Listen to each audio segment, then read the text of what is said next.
잘 만나면, 지도자를 잘 만나면, 선생님을 잘 만나면 거기서부터 모든 게 되어지는 거예요. 왕대밭에 왕대 나고 쫄대밭에 쫄대 나고 선생님 집에 선생님 나고 도둑놈 집에 도둑놈 나오는 거예요. 심은 대로 거두면 심은 대로 거두면. 자식이라는 게 그런 거예요. 그래서 여기 사도 바울이 얘기할 때 장가도 안 가본 사람이 내가 너희를 사랑하는 자녀같이 특별히 너희들에게 내가 권한다. 권한다는 게 뭐예요? 베드로전서 5장 7절 한번 가보세요. 우리 하나님이 왜 좋으신가? 베드로전서 5장 7절에 가서 보면 너희 염려를 다 주께 맡기라. 이는 그가 너희를 돌보심이라. 우리가 모든 무거운 거 짐진 걸 주님 앞에 갖다 놓으면 되는 건 주님 우리를 권고하시는 분, 돌보시는 분, 챙겨주시는 분, 케어하시는 분, 우리를 살펴주시고 돌봐주시는 분이 주님이시기 때문에 너희 모든 염려는 다 주님께 갖다 맡기라, 던지라, 의지해라, 신뢰해라, 위탁해라. 그리하면 주께서 우리를 돌보신다, 권고하신다. 우리 주님은 그런 분이에요.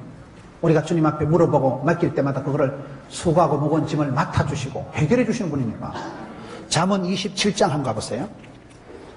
좋은 목자의 모습은 어떤 모습일까요? 잠언 27장 23절에 가서 보면 목자가 여러 목자가 있는데 좋은 목자는, 선한 목자는 잠언 27장 23절 이 양떼의 형편을 부지런히 살피며 이 소떼의 마음을 두라. 참 유명한 말씀이에요.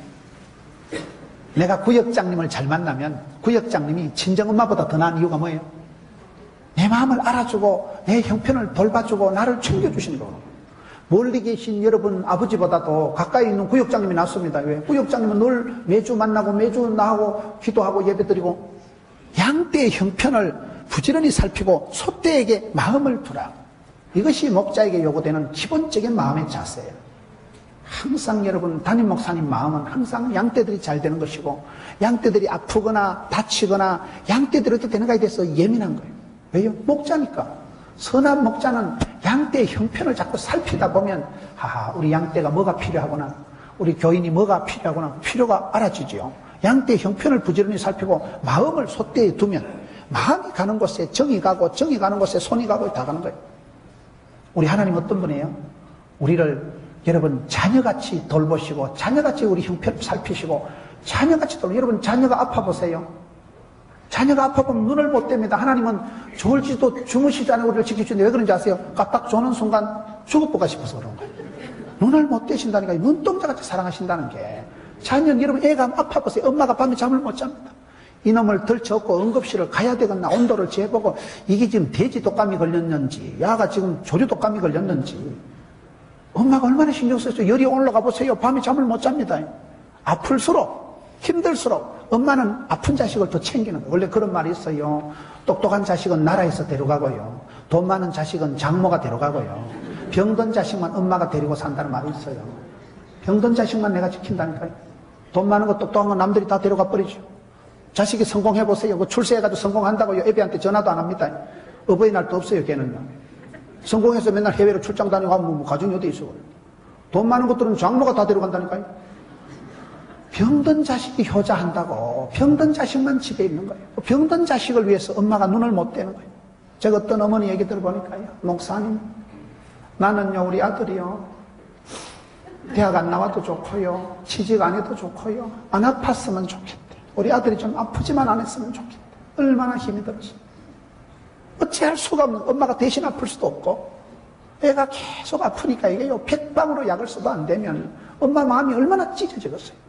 자식에 대한 그것이 여러분 부모는 자식을 향해서 대신 죽을 수만 있다면 엄마가 죽고 싶은 게 그게 엄마 마음 아니겠어요? 대신 엄마가 수술하고 엄마가 아팠으면 좋겠다. 그게 엄마 마음. 애가 아프니까 엄마가 어찌할 바를 모르고 성공 안 해도 좋고 출세 안 해도 좋으니까 아프지만 말하는 거예요. 건강하게만 자랐다고 튼튼하게만 자랐다고 개구장이라도 좋다. 그 말이 틀렸다 하더라고요. 개구장이라도 좋다가 아니고 개구장이로 자라야 됩니다. 애가 여러분 5살 먹은 애가 엄마 옆에 앉아가지고 야 김문원 목사님 진짜 설교 잘한다. 그래가지고 얘가 꼼짝도 안 하고 앉아있으면 얘가 앞으로 정신병원에 가야 돼요.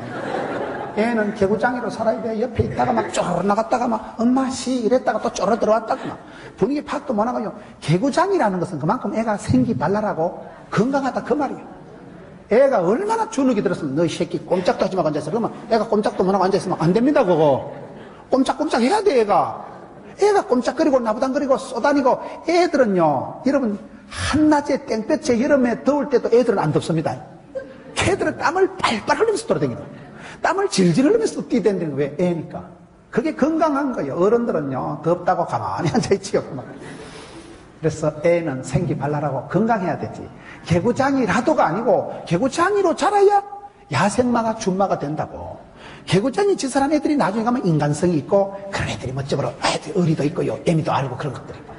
애들은 애들스럽게 천진난만하게 개구스럽게 살아야, 개구장이같이 자라야 그런 애가 나중에 어른이 되면 좋은 어른이 되고, 선생님이 돼도 학생들의 마음을 알고, 아버지가 돼도 자식의 마음을 알고, 지도자가 돼도 그런 사람들의 마음을 알지요. 올챙이 시절을 알지, 깨구리가 돼도. 그래서 여기 사도 바울이 지금 성도들에게 편지할 때 내가 너희를 여기 사랑하는 자녀같이 권한다. 권한다는 말을 잘 보라니까요. 권고한다, 챙긴다, 바가지 끓는다, 잔소리한다. 사랑하니까. 여러분, 잊혀진 자식, 부림받은 자식은 잔소리는 안 하지만은 사랑하는 자식은 여러분 고난을 통해서도 매를 들어서라도 돌아오게 하는 게 아버지 마음이기 때문에, 그래서 반드시 권고하는 거예요. 권하는 거예요.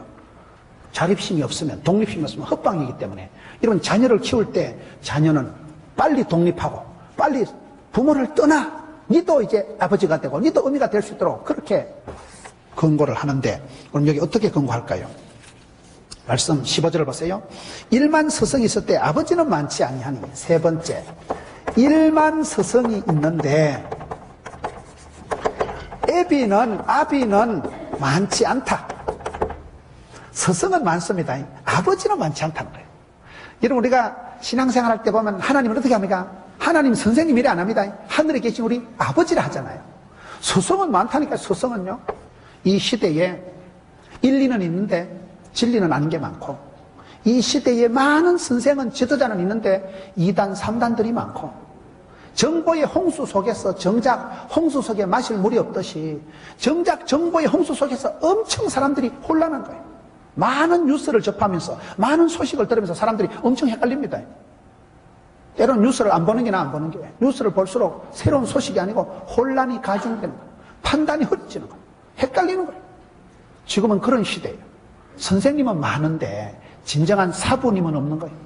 선생님하고 아버지하고는 좀 다르다는 얘기를 하는 거예요. 서성은 1만 명의 서성이 있지만은 그것이 나하고 무슨 관계가 있어요? 아버지는 뭐예요? 피를 나누면 피를. 나는 아버지의 분신이에요. 아들은 아버지 그림자를 보고 자라니까.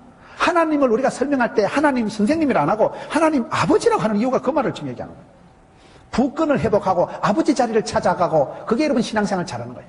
하늘에 계신 아버지, 그럴 때 여러분 우리가 교회 와서 아버지 이라면 기도가 끝난 거예요. 아버지, 그럼 하나님이 그래 왔냐? 밥은 먹고 사냐? 다 알아요. 아버지는요, 아들 얼굴만 봐도, 아들 목소리만 들어도 저기 뭐 때문에 왔는가 den번에 알아. den번에. 아버지니까 저게 또 돈이 필요해가지고 와가지고 그 아버지의 빨리 얘기해라, 본론만 얘기해라, 30만 원만 주세요, 그러잖아. 아버지 앞에 아들은요, 말이 필요 없는 거야. 가면 알아. 내 모든 것을 아시는 분이 아버지니까. 여러분, 우리가 신앙생활 할 때, 성경을 볼 때 오늘 성경의 가르침이 서성은 많다. 1만 명의 서성이 있지만은 나하고는 관계가 없는 거예요. 아버지는 왜 관계가 있어요? 나의 하나님께서 나의 체질을 아시고 나의 가는 길을 아시고 해요. 아버지의 피를 타고난 게 내니까. 아버지가 나를 길렀으니까, 아버지가 나를 어릴 때부터 돌봤으니까 내 체질을 아시고 내 비율을 아시고 내 성격을 아시고 내 기질을 다 아시는 분이 아빠니까. 맞춤형, 주문제작형, 기능성 아버지라고. 아버지가 나를 제일 잘 아는 거예요.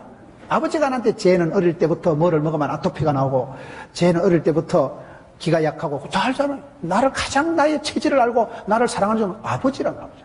서성은 많대. 여러분, 지도자는 많지만은 참된 멘토가, 지도자가 없는 시대예요. 지도자는 태어나는 게 아니고 만들어지는 거라니까요. 여러분들이 어디 가서도 구역 예배를 봐도 나는 내가 우리 집사님 때문에 구역 예배 간다, 그럴 정도로 모델이 되고 샘플이 되셔야 돼요. 지도자가 되세요. 리더가 되세요. 리더십을 발휘하세요. 리더십을 갖기 전에 멤버십을 가져라. 리더십을 갖기 전에 파트너십을 가져라. 리더십을 갖기 전에 팔로우십을 가져라. 그런 말이 있어요. 내가 좋은 선생님이 되기 전에요, 좋은 학생이 좋은 선생님이 됩니다. 환자는 의사 선생님 말씀 잘 들어야 병이 빨리 낫고요, 교인은 목사님 말씀을 잘 들어야 좋은 성도가 되는 거예요. 여기에 서성은 1만 서성이 있을 때 아버지는 많지 아니하다.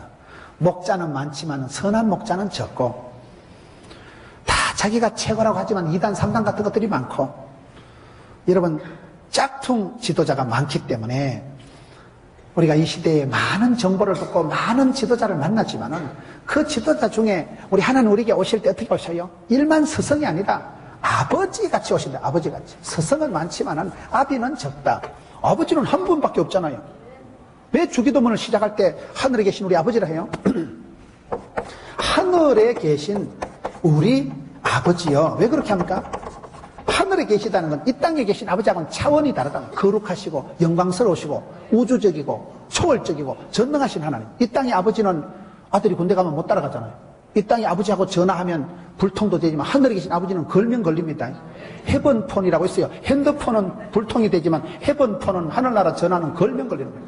성도가 기도할 때 하나님 우리의 기도를 들으시고 받으시고 작은 아이의 신음소리도 들으시는 하나님.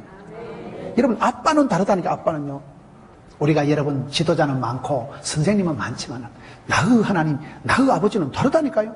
이 땅의 아버지는 오판다고 이 땅의 아버지에 대한 추억이 안 좋은 사람도 많습니다. 하늘에 계신 아버지 이거 바꾸잖아. 하늘에 계신 이모나 이걸로 좀 바꾸잖아. 자기는 아버지한테 늘 두드리 맞고 자라고 아버지는 깡패 같기 때문에 자기는 아버지만 생각하면 아찔하다는 거예요. 자기는 아버지 같이 안 되고 싶다는 거예요. 그런 사람한테는 이 기도가 거시기한 것 같지만 그래도요 아버지 자리를 찾아야 돼. 아버지 자리를. 하늘에 계신 우리라는 건 뭐예요? 우리 내 기도도 들어주시면 네 기도도 들어주시는 이 우리라는 건 울타리가 되고 울이 된다 그 말이에요. 우리라는 말이 두 가지 뜻인데 니캉 내캉은 우리라 하고 그 다음에 울타리, 돼지우리, 소우리 할 때 그걸 우리라고 하는 거예요. 우리라는 말이 얼마나 좋은 말이라고 해요.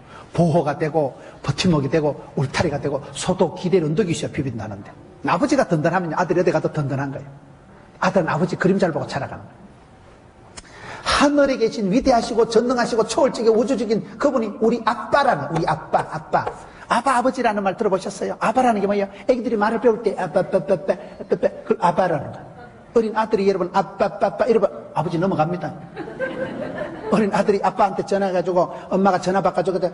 아빠 오실 때 까짜 사와. 그러면 사오겠어 안 사오겠어요? 피를 뽑아서라도 사와. 사랑하는 아들이 아빠 애가 막 말을 배워가지고 아빠 하면 아버지 희떡 넘어갑니다. 얼마나 귀엽겠어요. 눈에 넣어도 안 아픈 자식인데요. 그래서 하늘에 계신 위대하시고 전능하신 그분이 우리 아빠가 되신다는 거예요. 가까이 하긴 너무 먼 당신이 아니고 그분이 우리 아빠가 되신다. 내 모든 것이 돼요. 아들이 아빠한테 얘기하면 아빠가 다 들어주시지. 어떤 애비가 아들하고 어린 아들하고 팔씨름 하는데 이기는 아빠 봤어요? 쫓겨난 아들하고 팔씨름하는 애비가 이 새끼가 한 주먹도 안 되는 자식이 해가닥 끄가지고 팔이 부러질 정도로 잡아제키는 애버지 봤어요? 거의 집니다. 아이가 아따 우리 아들 힘세졌다. 지주지. 어린 딸하고 엄마가 숨바꼭질 하는데 엘리베이터 타고 5층까지 올라가서 찾아봐라 그런 엄마 봤어요? 아가 울어버리 그러면 한쪽 다리 다 보여주고 아가야 엄마 잡아봐라 그러면 아기 와서 가져. 에이씨 잡혔다. 잡혀주지. 딸 기살리려고. 그래서 우리 아빠는 항상 지주고 쏘가주고 뻔히 알면서도 쏘가주는 거야. 그래 3,000원 줄게. 아빠 노트 사야 되는데 공책 사야 되는데 아빠가 다 알아. 공책 500원만 주면 사는 거 알았어요. 1,000원 줍니다. 왜 쭈쭈바 사 먹으라고. 아들이 거짓말해도 아버지가 쏘가준다니까요. 불쌍하니까. 여러분 하늘에 계신 우리 아빠다. 하나님 우리에게 오실 때 그저 그냥 지도자로 코치로 오시는 분이 아니고 아버지같이 오신다니까요. 일만 서성이 있을 때 아비는 적다. 여러분들이 남들 앞에 그냥 있으나 마나한 그러한 사람이 아니라 그야말로 피를 나눈 형제요 애비요 그런 정도로 여기 보면 야 일만 서성은 있어도 아버지는 많지 아니하니. 그래서 이 아버지라는 존재가 굉장히 중요해요. 그래서 우리가 아버지 자리를 찾아드리고 부권을 회복해야 되고, 여러분 우리에게 많은 지도자는 선생님이지만 아버지는 한 분밖에 없다니까요. 한 분밖에 없는 하나님. 우리 하나님 앞에 얘기할 때도 하늘에 계신 아버지를 하잖아요. 탕자의 비유의 또 주인공이 누구예요? 탕자 엄마나 이모나 누나는 없어요. 그게요. 탕자 아버지가 나와요. 탕자 아버지가 주인공이지 탕돌이가 주인공 아닙니다. 탕돌이 그 자식이 돌아오든 뭐 도망가든 아버지가 없으면 헛방이죠. 아버지가 있으니까 회복을 시켜주고 아버지가 있으니까 상속을 주고 아버지가 있으니까 반지 끼워주고 신발 갈아주죠. 아버지가 주인공이 아버지.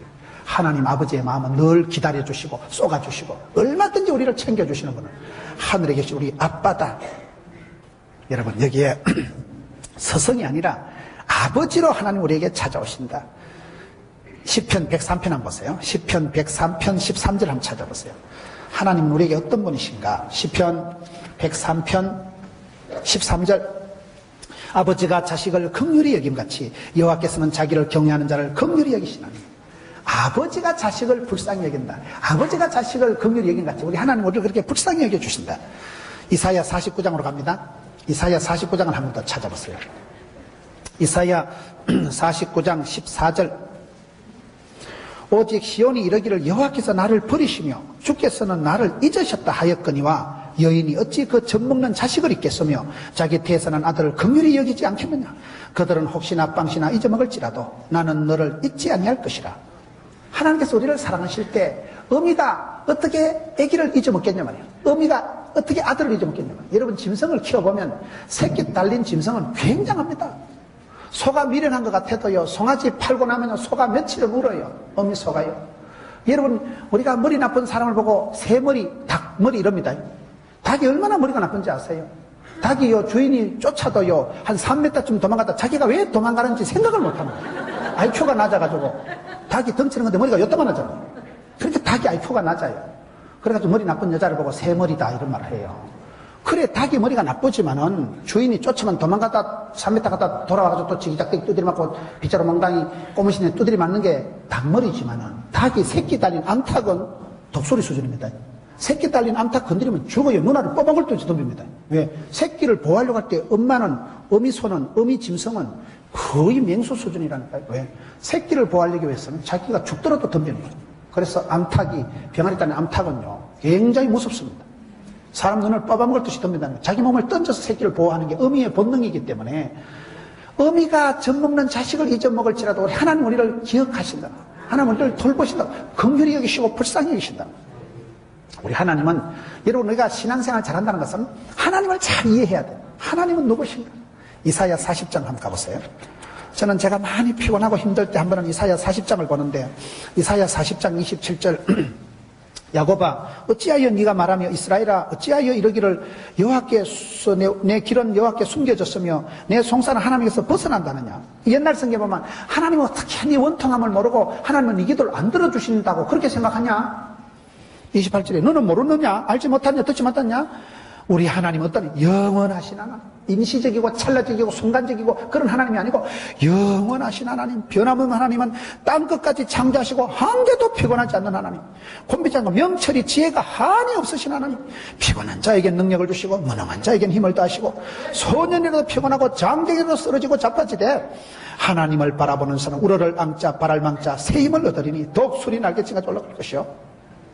우리 하나님 어떤 분이에요? 우리의 기도를 못 들으시고 우리의 원통함을 못 알아차리는 분이 아니고 하나님 우리를 아시되 우리의 체질도 아시고 우리의 약함을 아시고 무능한 자에겐 힘을 주시고 미련한 자에겐 지혜를 주시고 우리 아버지는 그런 분이에요. 우리 아버지는 이 땅에 계신 육신의 아버지는 돌아가시기도 하고 육신의 아버지는 이제는 더 이상 만나 배울 수도 없는 하나님, 하나님은 영원하신 하나님이라니까요.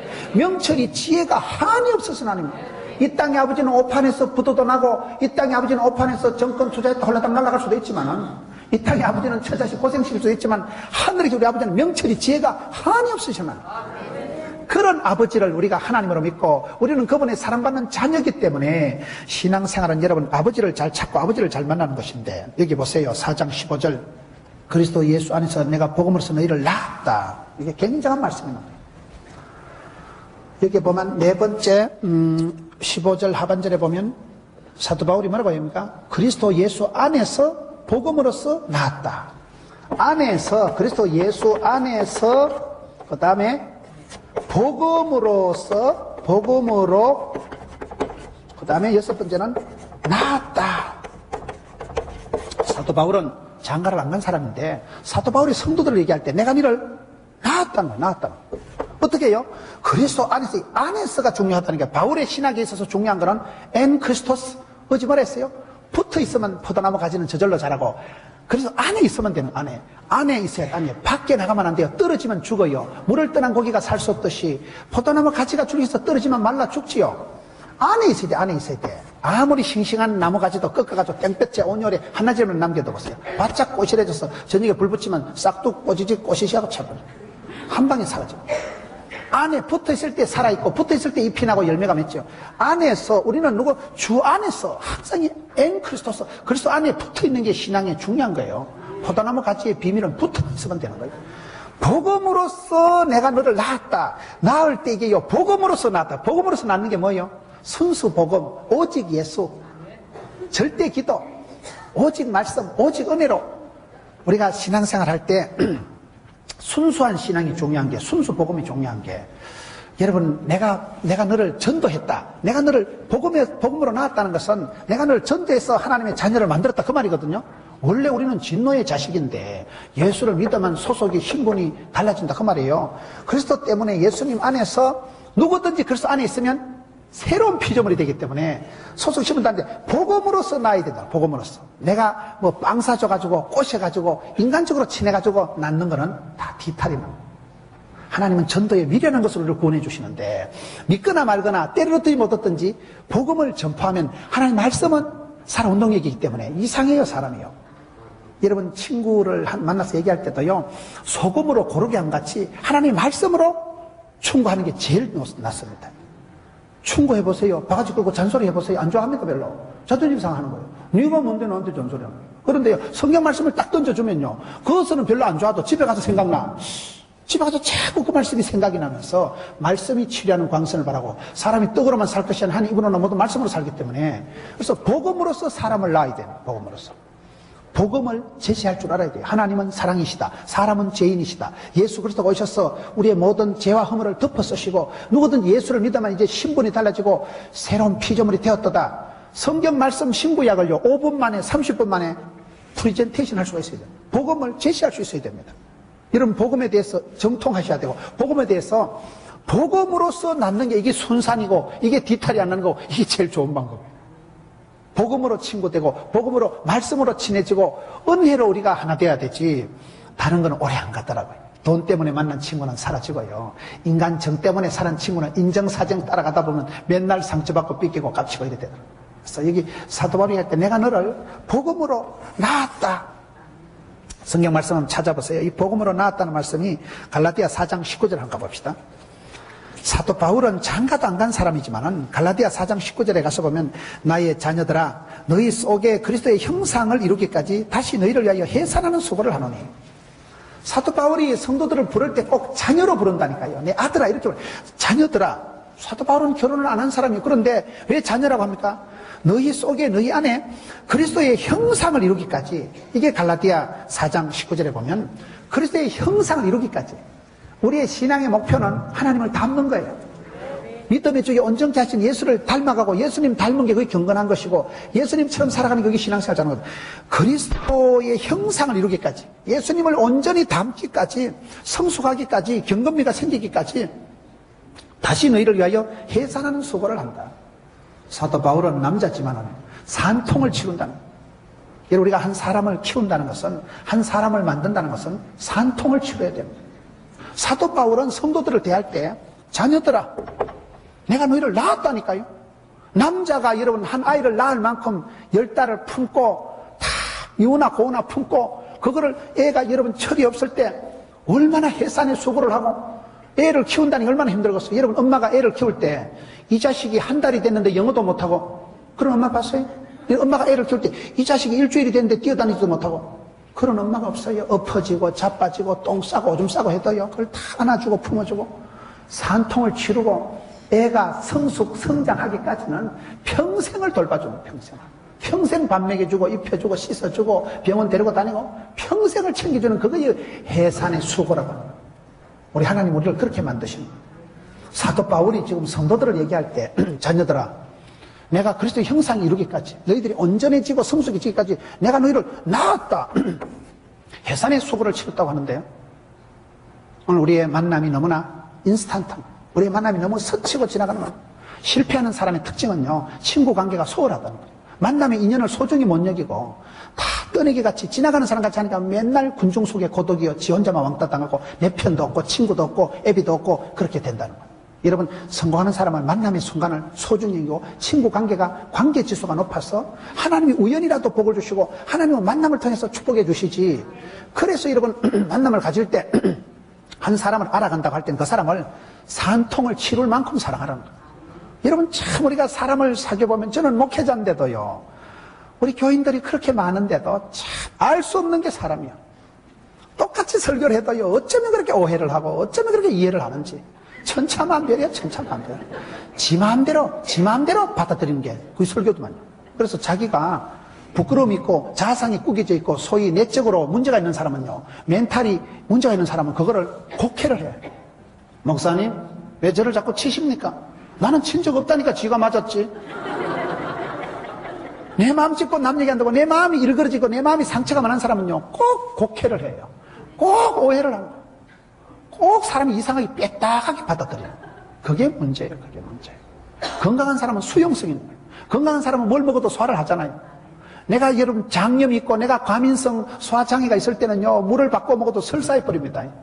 그게 여러분 내 장이 문제가 있어요. 내가 소화 기능이 떨어졌을 때 그때 문제가 생기고 배탈이 나듯이 영적으로도 정신적으로도 똑같습니다. 내가 사랑이 은혜가 충만하고 내 속에 부끄러움이 쪽팔림이 없고, 여러분 내가 사랑하는 자식이라면 뭐든지 하지요. 그래서 여기에 사도 바울은 사람을 키울 때 그냥 키운 게 아니고 내가 너를 낳았다.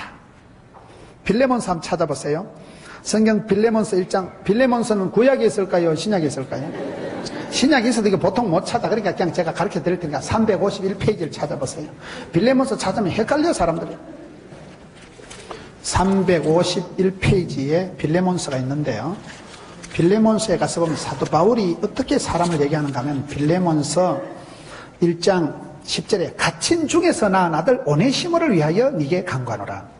사도 바울이 감옥에 갇혀있는 주제에, 여러분 감옥에 투옥되어 있는데 얼마나 힘들겠어요. 얼마나 불편하겠어요. 그런데 감옥에 갇힌 그런 열악한 환경 속에서도 내가 오네시모를 낳았다는 거예요. 감옥에서 사람을 낳았다는 거예요. 남자가. 그만큼 사도 바울은요, 어디 가든지 사람을 키우고 인재를 양육하고 제자를 만들고 하는데 환경, 배경, 분위기, 조건 아무 상황이 상관없는 거예요.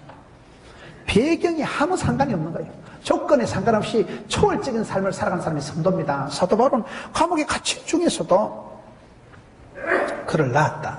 그래서 우리가 복음을 전할 때는 전도의 미리라는 것을 해요. 형편, 조건 따지지 말고 그냥 믿거나 말거나 선포를 하면 싹이 나고 열매가 맺습니다.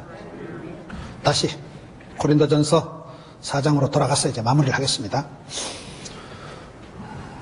고린도전서 4장 15절 했지요. 16절.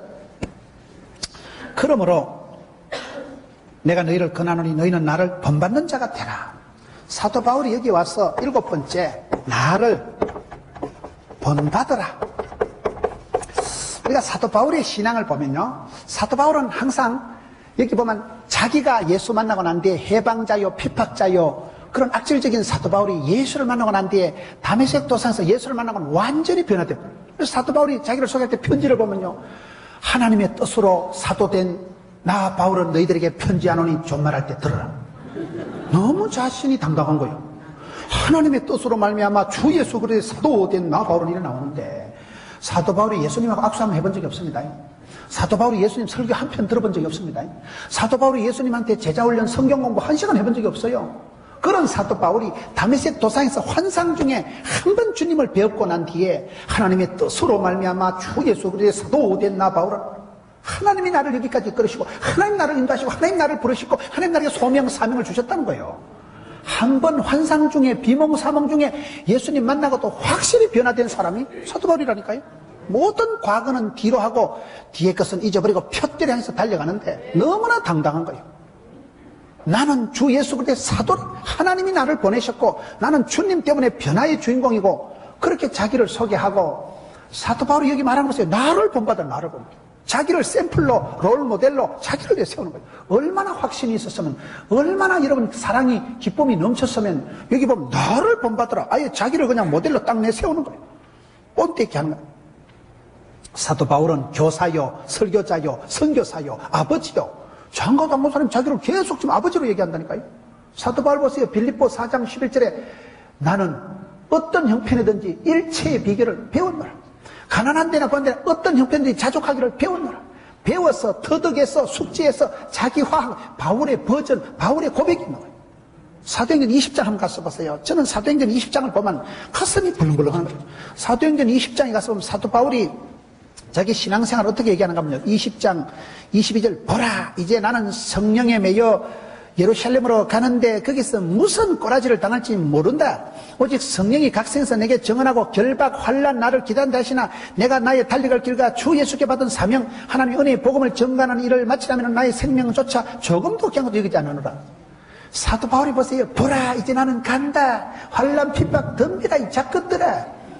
심령에 매여서 성령에 매여서 하나님 나를 끌고 가시면 어디든 가리라. 이 길을 가리라. 주의 길을 가리라. 십자가에 가리라. 사도 바울의 길, 사도 바울의 사명, 사도 바울의 소속이 분명하다니까요. 여기 와가지고 나를 본받으라. 뭐 헷갈릴 거 없다. 나를 봐라. 예수 믿는 나를 봐라. 예수 믿고 변화된 나를 봐라. 예수 믿고 쓰임받는 나를 봐라. 자기 자신에서 모델을, 샘플을 나를 모델로 냈으면 나를 본받아라. 여러분 신앙이 애들 앞에서, 교인들 앞에서, 구역 식구들 앞에서 이 정도로 여러분 자신을 아이덴티파이 하셔야 됩니다.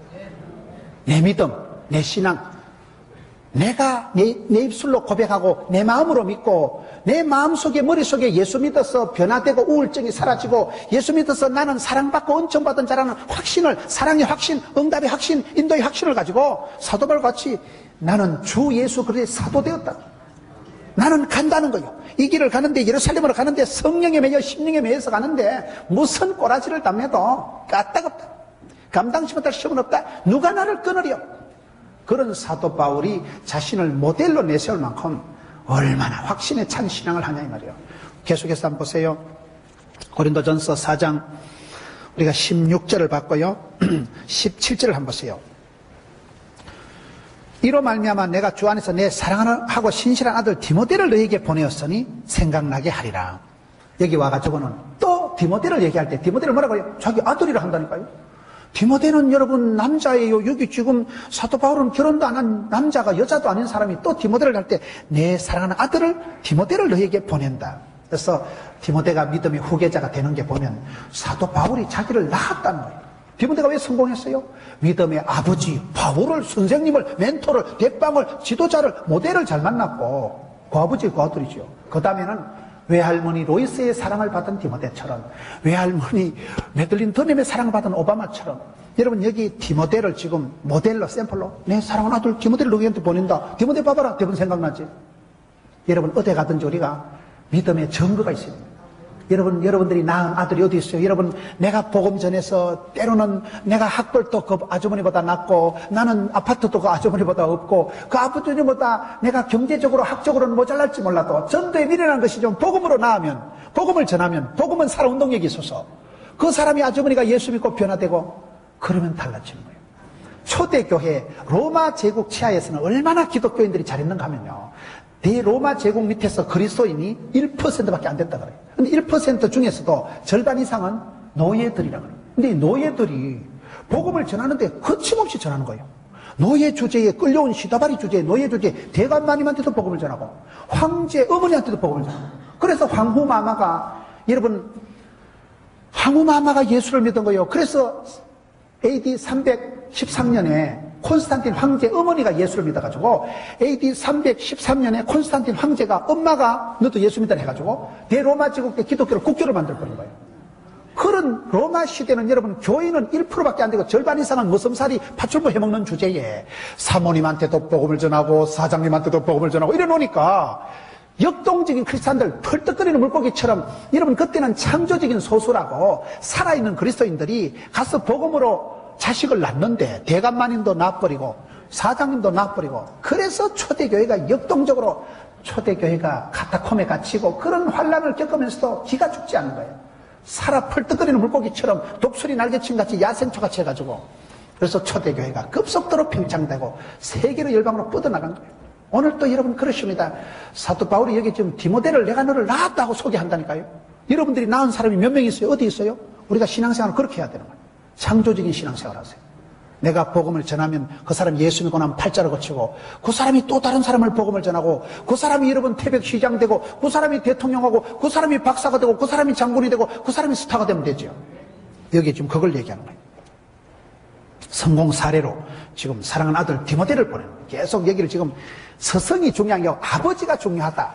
서성과 아비 얘기를 하면서 마지막으로 21절을 보고 마치겠습니다. 21절, 너희가 무엇을 원하냐? 내가 매를 가지고 너희에게 나아가랴? 사랑과 온유한 마음으로 나아가랴?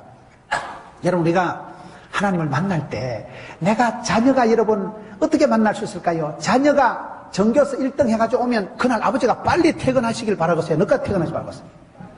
아들이 사고차가 학교 유리창 깨가지고 선생님이 아버지 데리고 오라 하면 그날 아버지가 출장 갔으면 좋겠어요? 집에 계셨으면 좋겠어요? 지금 그걸 바라는 거예요. 우리가 만남의 복을 이루어 갈 때, 내가 만남의 복을 이루어 가는데 너희가 어떻게 나를 만날래? 내가 짝대기를 매를 들고 갈까?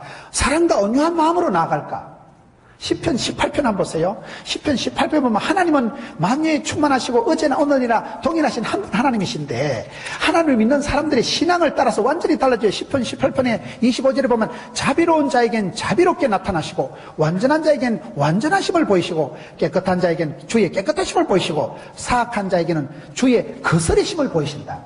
하나님은 어제나 오늘이나 동일하신데 내가 착하고 충성되고 내가 거룩하게 나아가면 하나님은 거룩하게 보여주시고 자비로운 자에게는 하나님이 자비롭게 나타나시고 못된 놈한테는 맴매하신 하나님, 떼찌하신 하나님, 짝대기를 매를 들고 오신 하나님이 된다니까요.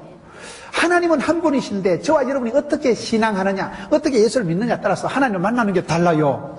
이게 아주 재밌는 말씀이에요. 그래서 저와 여러분이 만남의 복을 이루어 갈 때 내가 착하고 충성되이 믿으면 잘하였도다 칭찬해 주시고 크고 많은 것으로 복을 주시는 그 아버지를 만나게 되는 것이고, 내가 거스리고 악하고 독하게 살아가면 하나님께서 매를 들고 오신다 이 말이에요. 하나님이 나한테 오실 때 심판하신 하나님, 거스리신 하나님으로 만나지 말고 축복의 하나님, 영광의 하나님, 자비로우신 하나님, 사랑의 하나님을 만남의 축복을 내가 만들어가는 거예요. 만남은 여러분 가만히 앉아있는데 떨어지는 게 아니에요. 하늘은 스스로 돕는 자를 돕고 입을 넓게 열 때 채워주시고 사랑하는 자를 사랑해주시고 찾는 자를 만나주시고 두드린 자에게 열어주신 하나님이신데 내가 어떻게 이 만남의 복을 이루어갈 것이냐 할 때 이게 마지막으로 만남의 축복을 완성시켜가는 것은 나의 믿음, 나의 사랑, 나의 고백, 나의 노래. 내가 하나님을 만날 때 매를 들고 오시는 하나님을 만날래? 아니면 여러분 사랑의 온유의 하나님만. 온유라는 뜻이 뭔지 아세요? 야생마가 준마가 된 상태를 온유하다. 길길이 뛰고 꼬피 불린 강아지처럼 그런 꼬피 불린 강아지 같은 그런 게 인자 만나서 적토마가 되고 천리마가 되고 준마가 돼가지고 또각 걸어가지고 와 멋져버려. 야생마가 준마가 된다니까요. 온유하다는 단어 뜻은 그 속에 엄청난 에너지가 있는데 한없이 보드랍게 한없이 오만하게 준수하게 나타나는 그런 상태를 온유하다고 하는 거예요. 우리가 예수를 믿으면 성령 충만함을 받고 성령이 기름 부음 받으면 성령의 열매가 나타나면 사랑과 희락과 온유와 이렇게 되는 거예요. 속에서부터 샘솟던 기쁨이 솟아나고 희락이 평강이 여러분 얼굴에 솟아서 넘칠 때 그 사람은 어디 가도 인간관계가 원만한 사람, EQ가 높은 사람의 특징이 그렇다거든요. 여러분 인간관계가 좋은 사람이 장사도 잘하고 모든 건 관계입니다. 모든 건 관계가 좋은 사람은 친구가 많고 관계가 좋은 사람은 사업도 잘하고 고객 관리가 잘 돼야 되지. 싸우기만 하고 부탁하면 싸우고 그런 사람은요 장사도 못해요. 결혼생활도 안 돼요. 그 만남의 축복을 누릴 때 EQ가 감성지수가 높은 사람의 특징이 성령의 9가지 열매하고 똑같다는 거예요. 사랑과 희락과 화평과 온유와 마음이 부드러운 사람이 온유한 자가 땅을 쳐줘야죠.